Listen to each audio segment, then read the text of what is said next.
For me, the aero package is a must-have. You have so much mechanical noises with this car. The blow-off from the turbos, and it sort of reminds me like the Subaru or the Mitsubishi Evo. I never thought they would add this to the modern cars. Hello guys, Ivan here and welcome to new video. So today we are here with the new Mercedes AMG GT 63 SE Performance, and special thanks to AMG Performance Center in Bratislava-Lamac for having us here today with the new 4-door. Let's talk about the performance. So here we have the V8 engine, which produces 639 horsepower, and that alone is quite a lot of power. But we don't stop here because we have a hybrid as well. So let's talk about the engine. Let's check it out. So the hybrid produces another 204 horsepower. So here is the heart of this car, V8 bi-turbo, 639 horsepower, from 0 to 100 kilometers per hour, 62 miles per hour, only in 2.9 seconds official. But I managed, on the previous tests, I managed to do like 279, and the tires were not even fully warmed up. Today it's quite cold. Right now it's around 10 degrees Celsius, maybe even lower, like but around 10 degrees, which is not ideal, of course, for the time. So that will not be broken today. The time record. You can also see the signature of a person which handcrafted this particular engine in the AFFALTERBACH, the home of AMG in Germany, in the factory. And you can also see these design elements. You can now see these on the GT 63 Pro, these sort of blades, also on the G63 facelift. So together we are looking at 843 horsepower.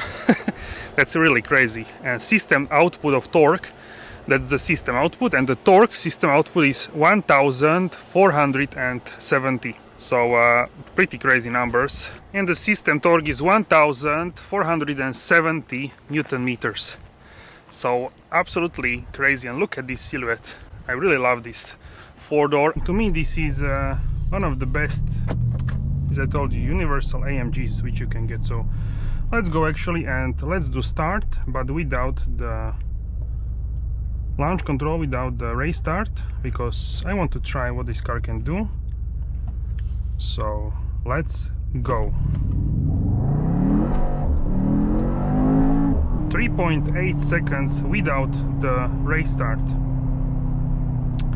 So that is really great in my opinion.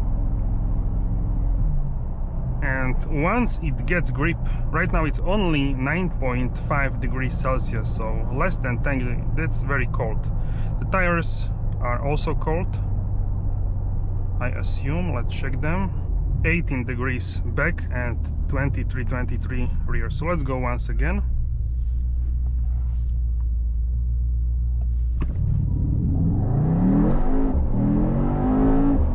.57, slight downhill, but not too much. This is amazing, really, what this car can do. And the blow off,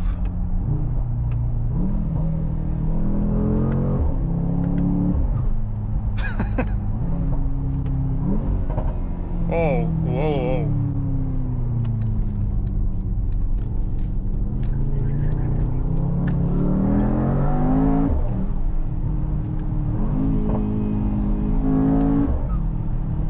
I really love the blow off. And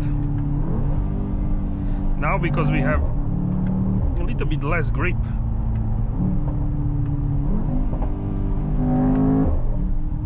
the rears are a little bit more slippy if you go out of the corner on the power slides.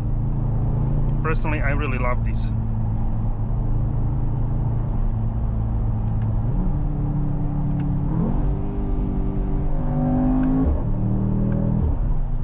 So one of the big benefits of this car is that it's so universal. It's stylish because it looks so good. It has frameless doors.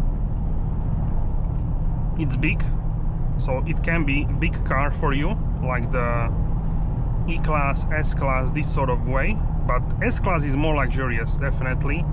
This one you feel more like in the race car, for sure. There's no doubt about that. S-Class is quieter, it's more comfortable, and I would say it's more smooth. This is definitely more wild. It's closer to the E-Class E63S, but with added hybrid and added craziness. And also E-Class looks more classical, the sedan design. This one looks much wilder, much more, we can say. And brakes are fantastic, so it looks much more, we can say, out there, much more stylish, especially with the aero wing, aero package. With the aero package, it's really fantastic looking car. And you can go and pick different colors. So this is a car which is a legendary for sure. And I would say this car debuted like 2018, so we can say 6 years ago. And for me, it's still a stylish car, still a really good looking.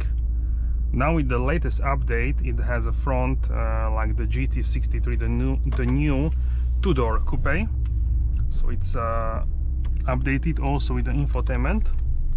Steering wheel is the same, but the infotainment is updated. So some people like more classical in terms of the design. In the Super Sport have this rev counter, but I would say both of them are good. In the newer design, you get the classical with 2 gauges in the newer one, and then the Super Sport, which doesn't have a rev gauge, but it actually has these sort of 2 flames which are going to the sides, the left and right. So this one you can customize actually more on the sides. You can choose from the temperature, for example, the tire pressure, tire temperature. This one actually has more customization. The newer one has a less customization. You can go and choose what is actually in the middle only, and not on the sides in the updated. But I think it's a little bit less complicated in the newer one, because I don't think many people were actually customizing as much these sort of functions on the displays. Alright, so let's go and try one more time the acceleration. Always in the rear view mirror I can see the aero wing. This is amazing, truly. So let's go a little bit less, so it's not on incline. Okay, like this, and more or less a straight road. Let's go. 3.61. We even had a wheel spin. With the race star we are looking at less than 3 seconds, like constant speeds. So that is for sure something interesting. We can also go here on the roundabout. So here on the roundabout, very nice, super stable. The hybrid is actually pressing onto the rear axle, giving you a lot in terms of the grip. Also with the new update you actually have the full screen Apple CarPlay. So this one is not as small as like in the compact cars, but it still has this sort of black bars on the side. So with the new update you have a full screen CarPlay. In the race mode the batteries are constantly recharging, so we actually have fully charged batteries always. So you cannot discharge these batteries, they are always charged up, even when you go like hardcore. So that is really nice as well. And the steering is very nice in my opinion.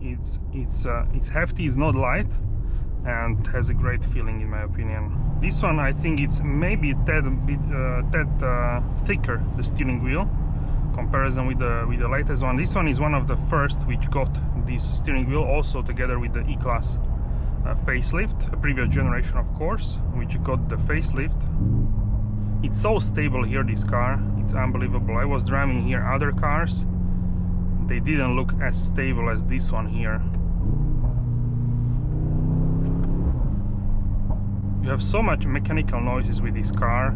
The blow off, the transmission, the exhaust, the engine, turbos, everything is so nice. And if you go to sport, in sport mode the engine is always on, but if you drive longer period of time in sport, it feels almost like a comfort mode, because it's not as aggressive with the revs and everything as, for example, the Sport Plus or the race mode. There is a bigger jump for sure. If you go from Sport to Sport Plus, it's a bigger jump than Sport Plus to race mode.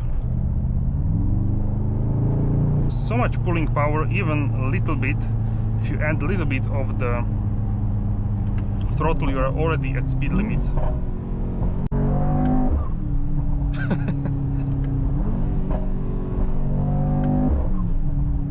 So it has so much power. It's for the road, it's an unbelievable amount of power. And even the non-hybrid has a lot of power, and this one is just a crazy amount. I really love the pedal shifters, the newer ones on the steering wheel, AMG Performance one, with this mechanical and clicky metal sound.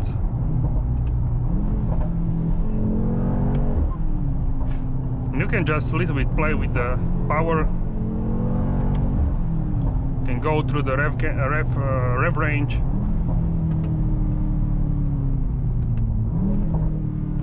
Even to first gear you can downshift. This has AMG Speed Shift MCT 9G, so 9 gears, MCT multi-clutch transmission. So this one, in terms of the shifting, is much more emotional than, for example, let's say the GLE 53 or GLE 63 even. Those have a TCT torque converter, and the MCT is for sure more emotional. So that's why I love the MCT. For me, this is the sense of occasion is bigger with this, even when you go normally like this.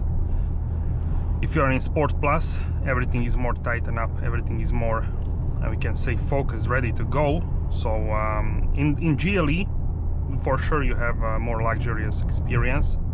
You are more wafting, more comfortable experience. This one is set up really to attack always. So, but I would even say that with all of this more sharper approach, it's still okay for driving. It's not uncomfortable.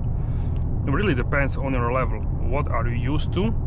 For me, this is stiff, but it's not uncomfortable. So also it depends what kind of roads you are driving on. So this is a big deal as well.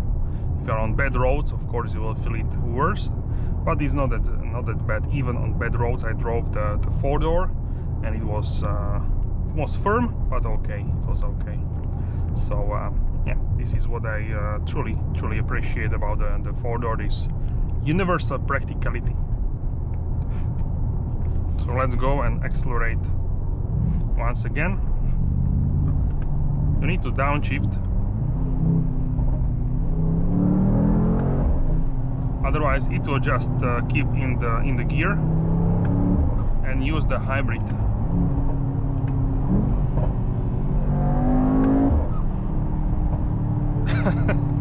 And the blow off from the turbos, I really love this. It's also on the SL63 and on the new GT63, the coupe version, but I would say a little bit less in those. In this one is more noticeable, more, you can hear it more, the blow off.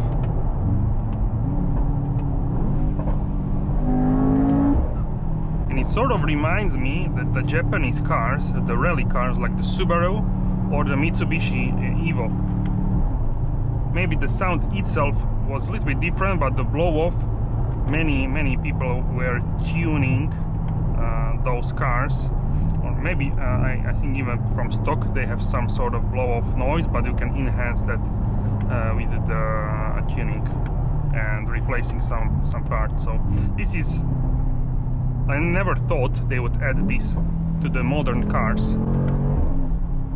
The blow off, it's really great.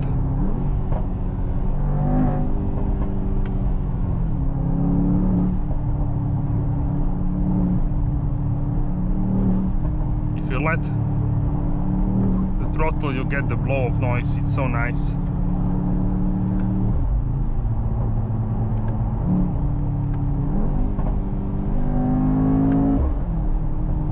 Okay, so carbon brakes still good. Really, you need to even warm them up. Now if I would go to comfort mode, it would switch off the engine, but we don't want to do this. We drove in a hardcore way, so we don't want to do this immediately.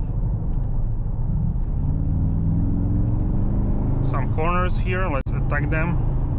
I was with this car on the mountain road, not with this exact, but with this exact engine version, and it was really crazy. It was so brutal there, and so planted, so much power.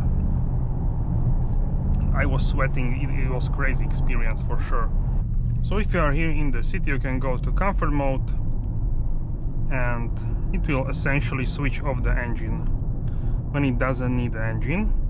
But if you accelerate harder, it will turn the engine back on and it will use the combustion engine to overcome the force of accelerating, and then it can cruise, for example, here in the city with the electric in mind. You can also force the car to do electric in electric mode.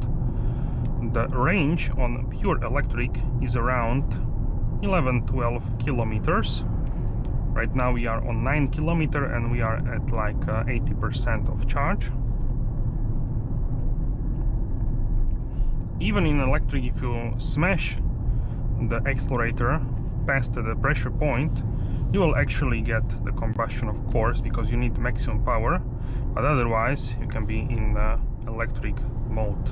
So now if you go to comfort mode, right now we are in hybrid mode. The comfort is the hybrid mode, and you can also, now we will press the accelerator more and let's see, the combustion will turn on.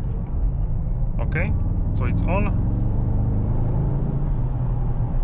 and when you just cruise and the car will calculate how much force it needs, it will shut down the engine. But it really, most of the time it uses this in the city, sometimes on the downhill, and because you don't need engine then. But if you are cruising or going uphill, then essentially it doesn't use the hybrid. So let's now overtake.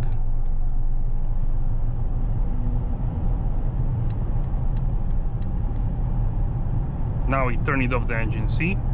Because we are going downhill and I don't use the accelerator. Now if I continue with the throttle, it will wake up the engine once again. And now turn it off and we can just cruise essentially. Now the engine is off once again.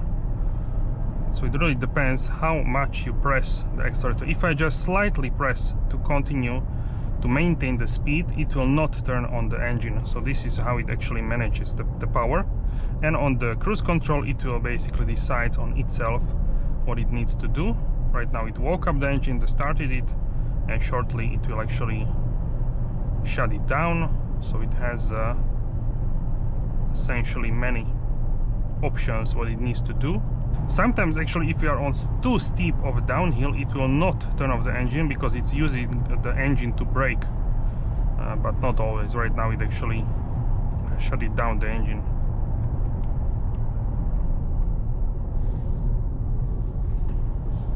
So that is also interesting how the hybrid actually can work. And